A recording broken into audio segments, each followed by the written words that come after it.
Viewers, আসসালামু আলাইকুম ওয়া রাহমাতুল্লাহি ওয়া বারাকাতুহু। ডিপার্টমেন্ট অফ ইংলিশের পক্ষ থেকে সবাইকে জানাই স্বাগতম। আজকে আমরা আলোচনা করব mother courage and her children. এটি একটি কন্টিনেন্টাল লিটারেচার, তাছাড়া এটাকে বলা হয় মডার্ন ইউরোপিয়ান লিটারেচার। এটি ন্যাশনাল ইউনিভার্সিটির 4th ইয়ারে আছে এবং বিভিন্ন পাবলিক ইউনিভার্সিটির আলাদা সিলেবাসের অংশ থাকতে পারে। সো এটা লেখা হয়েছিল আপনার 1939 সালে এবং পাবলিশ হয়েছিল 1941 সালে। ঠিক আছে, এটার ধরন হচ্ছে আপনার সোশ্যাল ড্রামা এবং এপিক থিয়েটার। এটি সেটিং ছিল ইউরোপে, যেমন জার্মানি, পোল্যান্ড, ঠিক আছে, এইসব জায়গাগুলা মূল জায়গাগুলা। এর ক্যারেক্টার ছিল আপনার হচ্ছে মাদার কারেজ, যিনি হচ্ছে প্রোটাগনিস্ট, ঠিক আছে, যিনি হচ্ছে মূল চরিত্র, যিনি who lost all of her children during the war, যুদ্ধের সময় যার সবগুলো ছেলে মেয়ে হারান। তার মধ্যে কে কে ছিলেন, যেমন আপনার হচ্ছে এইলিফ ছিলেন the first child of Mother Courage, ঠিক আছে, এবং এইলিফ কে ছিলেন he joins the army and ravages the peasants, he is executed because of his crime. আমরা আরো ডিটেলস আলোচনা করব যখন আমরা এটির সামারি আলোচনা করব। 2 নম্বর আছে সুইস সিজ, ইনি হচ্ছেন মাদার কারেজের দ্বিতীয় আপনার সন্তান। তারপর হচ্ছে 3 নাম্বার ক্যাথরিন, ইনি হচ্ছেন সাইলেন্ট ডটার, কন্যা, এবং সে হচ্ছে বোবা, ঠিক আছে, এবং এও যুদ্ধের সময় হচ্ছে আপনার মারা যায়। সো এইখানে আসলে এই যে আপনার গল্পটি আমরা জানাবো, আপনাদের সাথে শেয়ার করবো যে নোবেলটি, এটির থিম আসলে কি। এখানে হচ্ছে ওয়ার অ্যাজ বিজনেস, অর্থাৎ যুদ্ধ হচ্ছে একটা ব্যবসা। তারপর হচ্ছে ভার্চু ইন ওয়ার টাইম, তারপর হচ্ছে ম্যাটারনিটি, ক্যাপিটুলেশন। ম্যাটারনিটি বলতে মাতৃত্ববোধ এবং ক্যাপিটুলেশন বলতে এখানে বোঝানো হচ্ছে আপনার যে ওটাকে বলা হয় ক্যাপিটালিস্ট, ঠিক আছে, ওইটাকে বলা হয়। সো আমরা একটু বাংলা সামারি আলোচনা করি। Mother courage and her children নাটকটি, সরি আমি একটু আগে উপন্যাস বললাম, ওটা ভুল ছিল। নাটকটি জার্মান কবি এবং নাট্যকার বার্টল ব্রেস লিখেছেন। এটি তার একটি খুবই চমৎকার এবং বিখ্যাত নাটক, যা 1941 সালে প্রকাশিত হয়।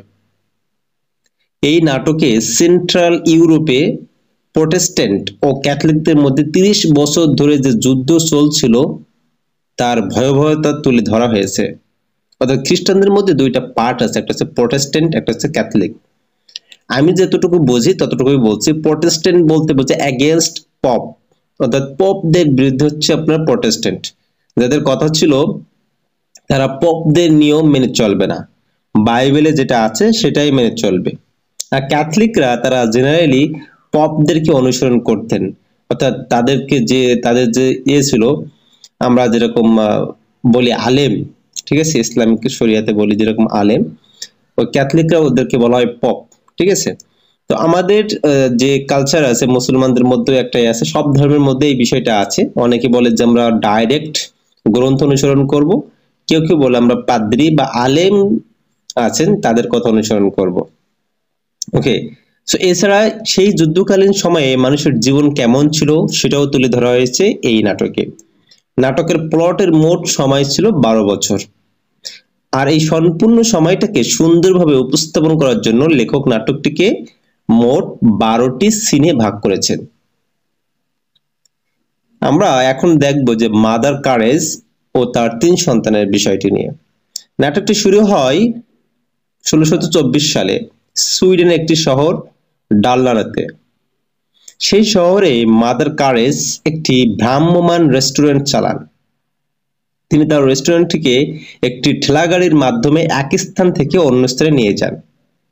নাটকের শুরুতেই দেখা যায় মাদার কারেজ তার 2 ছেলে এলিফ ও সুইস সিজ এবং বুবা নিয়ে, অর্থাৎ মেয়ে নিয়ে, ক্যাথরিনকে নিয়ে কি করেন, ঠেলাগাড়িটি চালিয়ে নিয়ে আসছেন।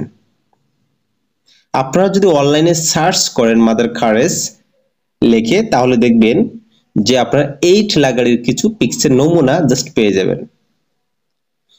এই সময় তারা যুদ্ধে সৈন্য নিয়োগকারী এক অফিসারের কথা শুনতে পান। সেই অফিসার এক হাইবেলদারের কাছে বিরক্তি প্রকাশ করতে থাকেন। যুদ্ধে সৈন্য নিয়োগ দেওয়া, তারপর তাদের খুঁজে বের করা কতটা কঠিন এবং বিরক্তিকর সেটাই তিনি বলতে থাকেন। অর্থাৎ এরা যখন ঠেলাগাড়ি নিয়ে যাচ্ছিলেন, তার পাশে হচ্ছে কি একজন ব্যক্তি যাতে সৈন্য, তারা কি করতেছেন, সৈন্য দরকার, কারণ যুদ্ধে সৈন্য মারা যাচ্ছে এই কারণে। তো যুদ্ধে সৈন্য যে নিয়োগ করতে কতটা কষ্টকর, কতটা বিরক্তিকর সেটাই প্রকাশ করেছেন পাশে থেকে আরেকজন।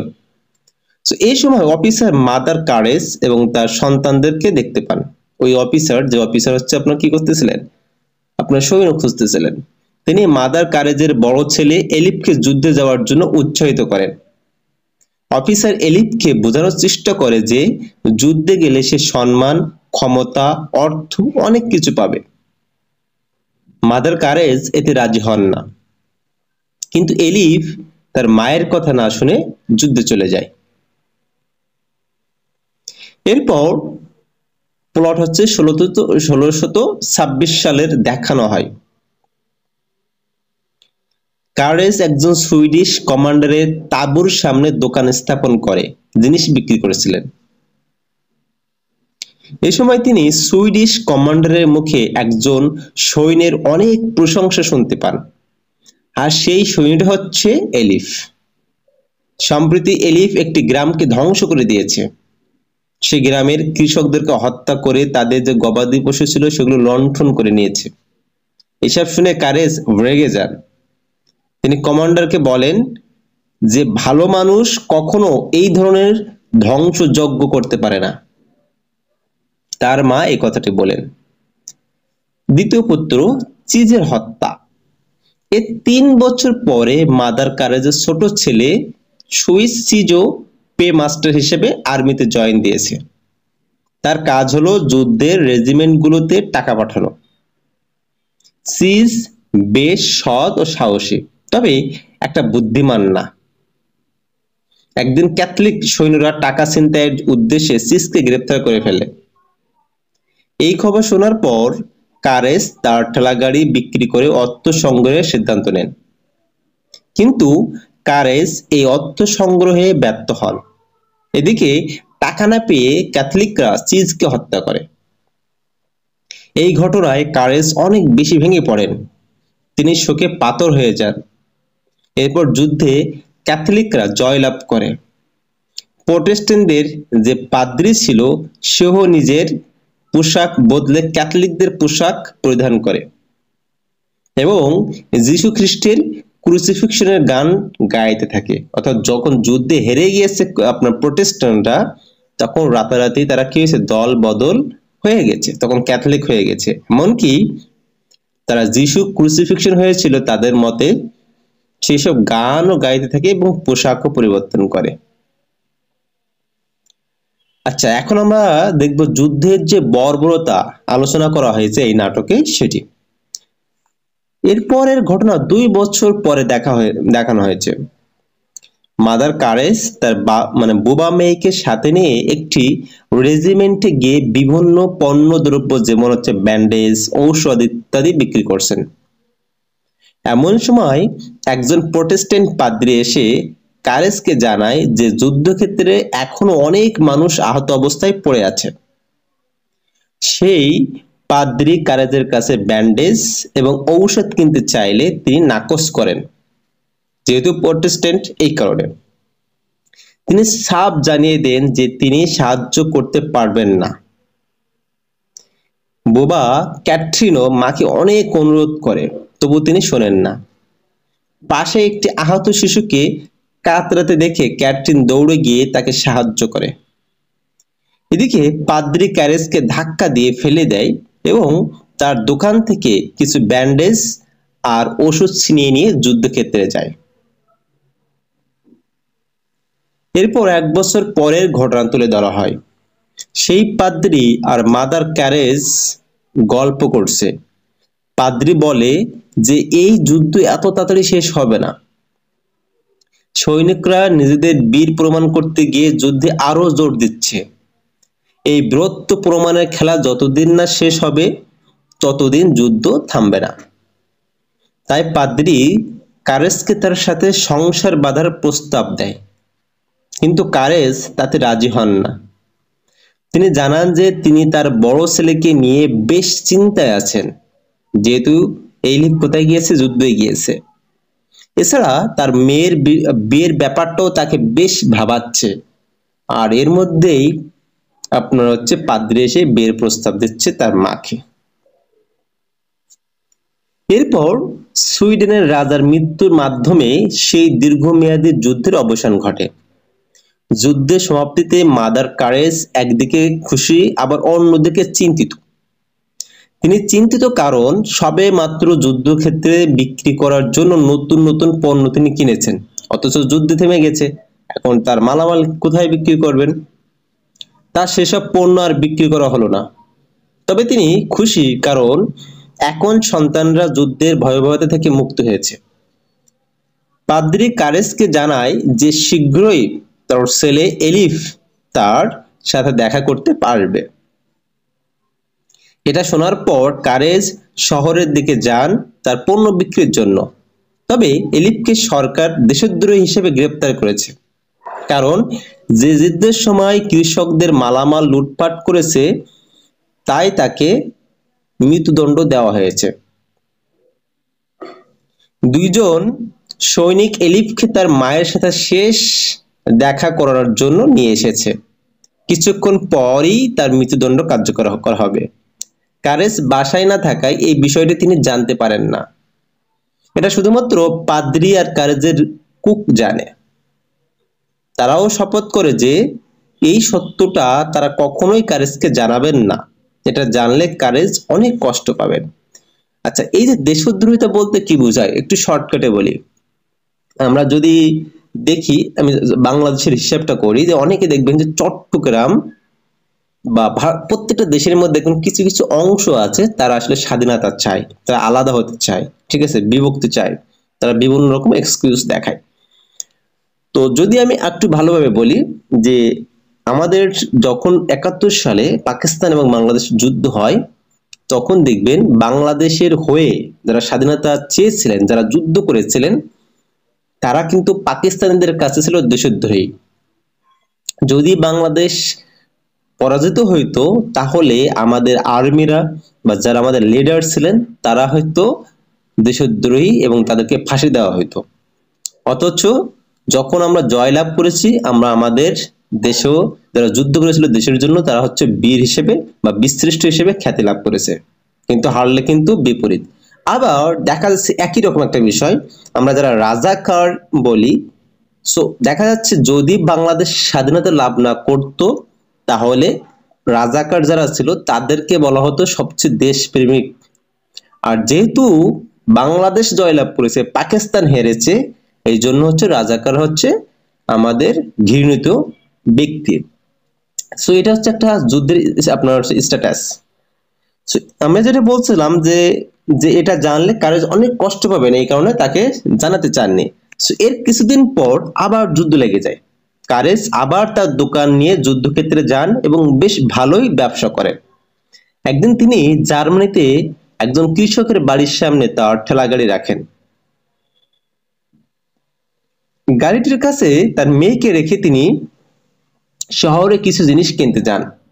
এই সময় দুজন ক্যাথলিক গুপ্তচর এসে কৌশলে প্রোটেস্ট্যান্ট গুপ্তচরদের খোঁজার চেষ্টা করে।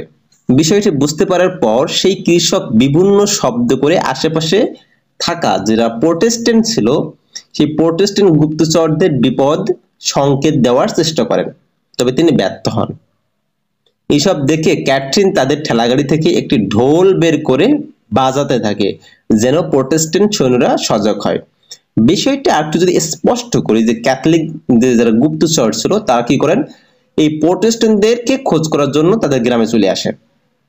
তো এইখানে আপনার লোক নিয়োগ আছে এই গ্রামে, যে যদি কোনো ক্যাথলিক আসে তাহলে যেন এই কৃষক বিভিন্ন রকম শব্দ করে আপনার প্রোটেস্ট্যান্ট যারা আছে তাদেরকে জানায় যে আসলে ক্যাথলিকরা গ্রামেতে এসেছে। কিন্তু আপনার কি হয়, সেখানে ব্যর্থ হয় হচ্ছে আপনার সেই কৃষক। যার ফলে এই যে আপনার দ্য কারেজ, তার যে মেয়ে ছিলেন ক্যাথরিন বোবা, সে কি করেন, সে হচ্ছে আপনার নিজেই তাদের যে ছিল সরি, তাদের যে ঢোল বাজাতে শুরু করেন এবং মানুষদেরকে সজাগ করার চেষ্টা করেন। কিন্তু এই যে ঢোল বাজাতে নিষেধ করেন এবং ঢোল বাজান নিষেধ করে কারা? ক্যাথলিকরা। যে তুমি এই যে বোবাকে তুমি যে ঢোল কেন বাজাচ্ছ, আমরা যে এসেছি সবাই তো জেনে যাবে এবং জেনে গেলে তারা আমাদেরকে মেরে ফেলবে। তো এই কারণে ক্যাথলিকরা কিন্তু দেখতেছে তাদের উপায় নেই, কিংবা যেহেতু তারা একটা কৌশল অবলম্বন করতেছে, সেটা ব্যর্থ হওয়ার চেষ্টা করতেছে, ওই বোবা মেয়ে ঢোল বাজে সবাইকে সতর্ক করে দিচ্ছে যে ক্যাথলিকরা এসেছে। এই জন্য ক্যাথলিকরা ওই বোবা মেয়েকে গুলি করে হত্যা করে। সো কারেজ ফিরে এসে তার মেয়ের মৃতদেহ দেখে হতবিহ্বল হয়ে যান। তিনি প্রায় পাগল হয়ে রাস্তার তার বড় ছেলেকে খুঁজতে থাকেন। আর এভাবেই আমরা দেখি নাটকের সমাপ্তি ঘটে। সো এটাই ছিল আপনার mother carriage and her children, অর্থাৎ মাদার ক্যারেজ, ক্যারেজ হচ্ছে ব্যক্তির নাম, এবং তার যে সন্তান, 3 সন্তান, তাদের যে ট্র্যাজেডি, তাদের যে মৃত্যু, সেসব বিষয়গুলো এখানে তুলে ধরেছেন। যুদ্ধক্ষেত্রে তারা কিভাবে যেতে চাননি তবে গিয়েছেন, এবং প্রোটেস্ট্যান্ট এবং ক্যাথলিকদের মধ্যে যে দীর্ঘস্থায়ী যুদ্ধ ঘটেছিল সেই সব বিষয়গুলো এখানে তিনি উপস্থাপন করেছেন। এবং এইখানে যে থিম যেটি বললাম যে হচ্ছে আপনার যুদ্ধ একটা ব্যবসা ক্ষেত্র হিসেবে দেখানো হয়েছে। যেমন যুদ্ধ যখন হচ্ছে তখন আমরা দেখছি যে মাদার ক্যারেজ বিভিন্ন রকম বিজনেস করতেছেন।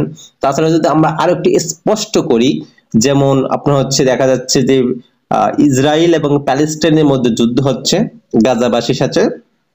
তো সেখানে দেখা যাচ্ছে যে আমেরিকা চাচ্ছে যুদ্ধবিরতি, কিন্তু আবার আমেরিকায় কিন্তু অস্ত্র দিয়ে সাহায্য করতেছে ইসরায়েলকে।